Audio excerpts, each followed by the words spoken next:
Good afternoon. I'm Haley Ficuciello. Every so often, a moment cuts through the noise of politics and forces a simple question. Whose side are you really on?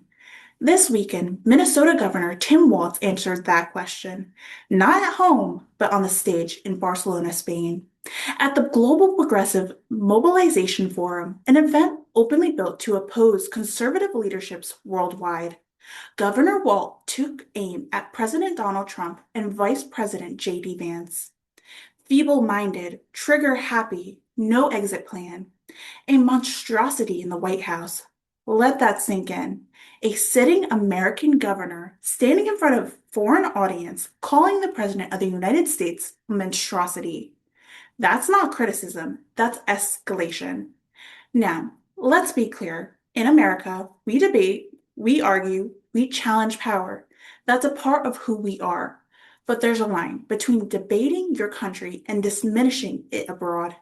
And here's where that becomes very serious. There was a time in the country not long ago when elected officials understood something fundamental. You don't go overseas and publicly tear down the United States.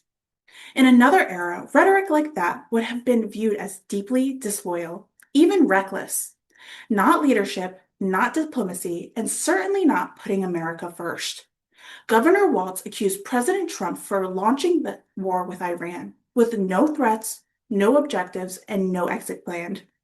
Serious allegations, but no evidence presented, no intelligence cited, no altered offered.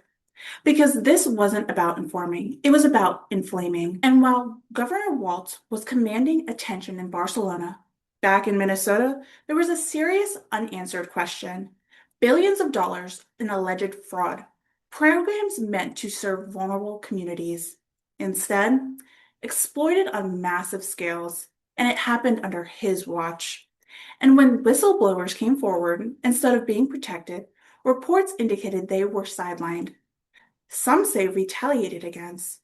So here's the question Governor Walz didn't answer overseas. Why lecture the world when accountability at your home is still unsolved? Then there's the setting itself. Spain, a country facing economic strain, a government dealing with corruption allegations involving wife of Prime Minister Pedro Sanchez. That's the stage he chose. Not to defend American interests, but to criticize them. Meanwhile, President Trump pointed to Spain's economic struggle and its minimal NATO contributions. You can agree or disagree with that, but it was the statement grounded in national interest. Governor Walz? He chose condemnation. He warned about authoritarianism. He labeled opponents fascists. He argued continued pressure against the United States leadership. And then came the contradiction. Please don't give up on American people while encouraging the world to condemn the leadership those people elected. You don't get to separate the two.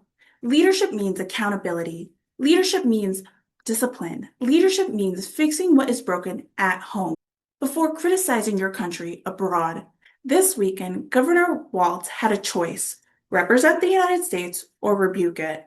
He made his choice. Americans deserve better. They deserve leadership who debates fiercely but stands firmly for their country, no matter where they are in the world. For Englebrook Independent News, I'm Haley Ficuciello.